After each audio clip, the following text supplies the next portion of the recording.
Subscribe to our YouTube channel and press the bell icon to get the latest updates.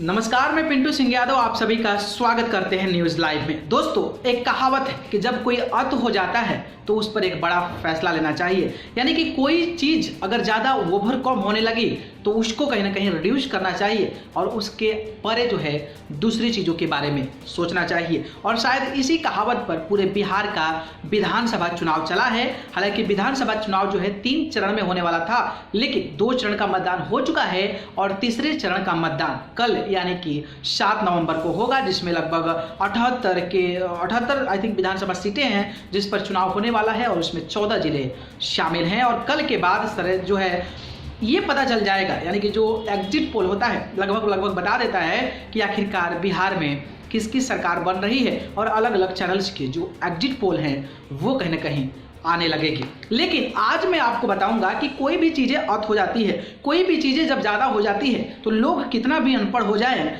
वो समझदार होने लगते हैं। मतलब ये हुआ कि अगर आपको काफ़ी ज़्यादा भूख लगी है, अगर आपको खाना नहीं मिल रहा है तो आप कुछ ऐसी चीज़ें कर जाते हैं जिसके चलते आपको कुछ न कुछ व्यवस्था हो जाता है, अरेंजमेंट हो जाता है, जिसके माध्यम से आप खाना खा लेते हैं। और वैसा ही सिचुएशन बिहार में रहा था। लालू प्रसाद यादव के 15 साल को छोड़ दें तो लालू प्रसाद यादव में ऐसा कहा जाता था कि उस समय आर्थिक न्याय की जो चीज़ें थी वो कहीं ना कहीं ज़्यादा उपलब्ध नहीं थी, ज़्यादा मौजूद नहीं थी, जिसमें कि कम रिसोर्सेज के चलते लोगों के पास बहुत बढ़िया फैसिलिटी और हर चीज़ें जो है बेहतर तरीके से नहीं पहुंच पाती थी, जिसके चलते लालू यादव ने उतना ज़्यादा डेवलप नहीं कर पाया और उतना ज़्यादा टेक्नोलॉजी नहीं था जिसके माध्यम से चोर उचक्कों को, क्राइम करने वाले लोगों को आसानी से पकड़ा जाए। उतने ज़्यादा लोगों को इम्प्लीमेंट करने के लिए कोई ऐसा प्लेटफॉर्म नहीं था। लेकिन लालू प्रसाद यादव यानी कि 2005 के बाद जिस तरीके से नीतीश कुमार की सरकार आई थी, इसमें काफ़ी चेंजेज हुए हैं। डिजिटल से लेकर हर टेक्नोलॉजी से लेकर हर सारी चीज़ों में काफ़ी ज़्यादा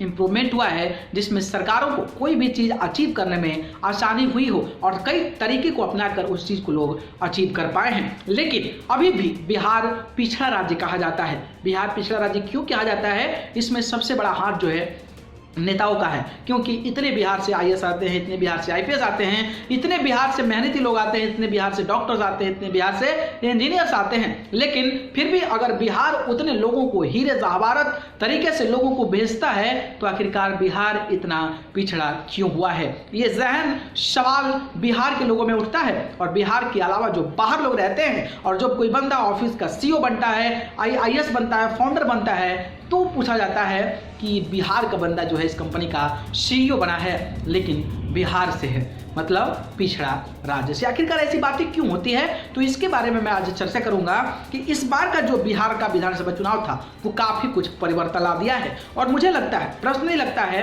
कि लोग अब समझदार हो चुके हैं, लोग अपनी हक की लड़ाई लड़ना जान गए हैं, लोग जान गए हैं कि शिक्षा का क्या महत्व है, लोग जान गए हैं कि शिक्षा का महत्व होने के बावजूद भी अगर नौकरी ना मिले तो फिर नौकरी का क्या इंपॉर्टेंस है। लोग जान गए हैं कि क्राइम व्यवस्था को किस तरीके से नेता अपने पैर तले कुचल देते हैं, ये सब जान गए हैं। बिहार में रोजगार नहीं मिल पा रहा है, रोजगार के लिए लड़ाई लड़ रहे हैं। तभी आप देखते होंगे कि बिहार विधानसभा चुनाव से पहले या फिर चुनाव में कह ले कितने सारे बड़े विधायक, बड़े मंत्री कूदते नजर आए और जनता उनको जूतों चप्पलों से मारकर अपने क्षेत्र से भगा दी है। ये कहीं ना कहीं एक नया परिवर्तन आया है और इस बिहार विधानसभा चुनाव में देखने को मिला है। तो ये मुझे लगता है कि सबसे खुशी की बात है और लोगों का जो अधिकार है, जो हक है, वो समझ गए हैं। और अगर उस हक और लड़ाई के साथ आगे बढ़ते हैं तो सरकार को भी दबा के रखेंगे और सरकार को भी सबक सिखाने में उनकी जो पूरी जिम्मेदारी होगी वो कहीं ना कहीं सही दिशा में होगी, जिसके माध्यम से सरकार को भी वैसे बढ़िया कदम लेने के लिए कहीं ना कहीं झुकना पड़ेगा और वैसे बढ़िया कदम लेकर लोगों के बीच आम हित जन को जो लोग होते हैं उनके बारे में सोचने के लिए मजबूर करेगा। और वही हाल रहा है, जिसके चलते 3-4 महीने पहले ऐसे कहा जा रहा था कि एनडीए यानी कि नीतीश कुमार और जो भाजपा और जो एलजेपी है वो कहीं ना कहीं बिहार अच्छे तरीके से जीत रही है, काफ़ी पूर्ण बहुमत से जीत रही है।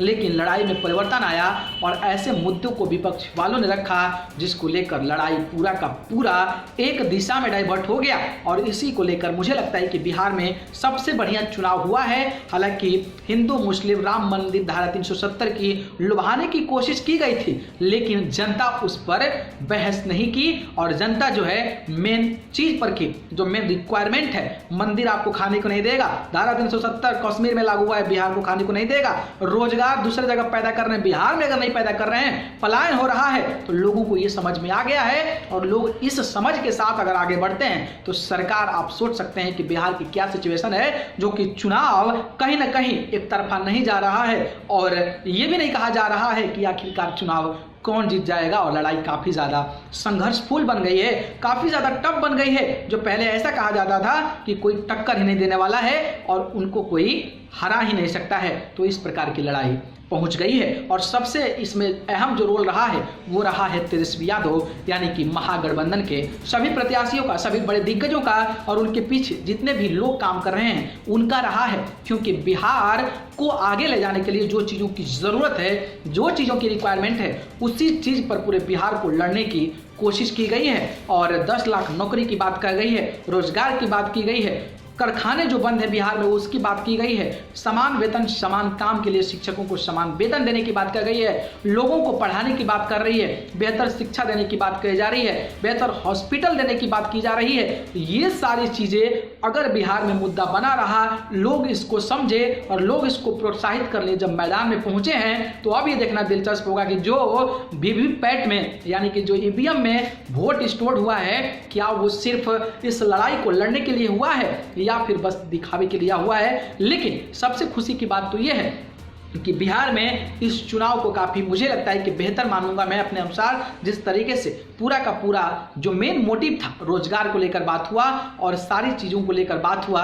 हालांकि प्रधानमंत्री नरेंद्र मोदी, नीतीश कुमार, सुशील मोदी, जेपी नड्डा, योगी आदित्यनाथ, ये सब भड़काने की बात की और इसमें सांप्रदायिक तरीके से हिंदू मुस्लिम ये सब करने की कोशिश की, लेकिन बिहार की जनता इसको सुनने को तैयार नहीं है, जिसके चलते आप ओपिनियन पोल में ही अंदाजा लगा सकते थे कि किस तरीके से ओपिनियन पोल में तेजस्वी यादव नीतीश कुमार को कड़ी टक्कर दे रहे थे और उनकी भी पार्टी लगभग पोजीशन में बना रही थी जिसमें कि वो अच्छी सफलता पाले और बिहार में कहीं ना कहीं इलेक्शन जीतकर वो खुद जो है सीएम कैंडिडेट बने। लेकिन अगर आप बिहार से हैं तो आप क्या सोचते हैं, बिहार का जो पैटर्न रहा इस बार विधानसभा चुनाव का, क्या वो सही रहा? क्या इसी मुद्दे पर चुनाव लड़ना चाहिए? अगर इस मुद्दे पर कोई चुनाव लड़कर आगे आता है, जीतता है, तो ये कहीं ना कहीं पब्लिक की जरूरत होगी और पब्लिक का जो एक नेता के प्रति अपना विश्वास आभार करने की जो व्यथा है वो कहीं ना कहीं जारी रहेगी।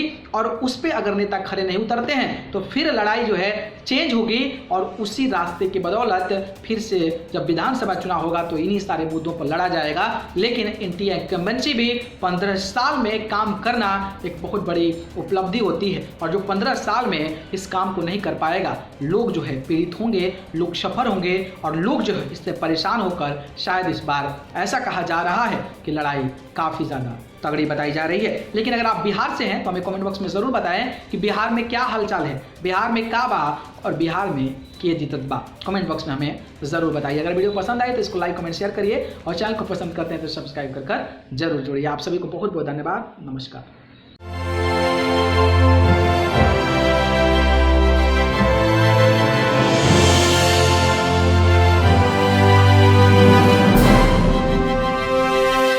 Subscribe to our YouTube channel and press the bell icon to get the latest updates.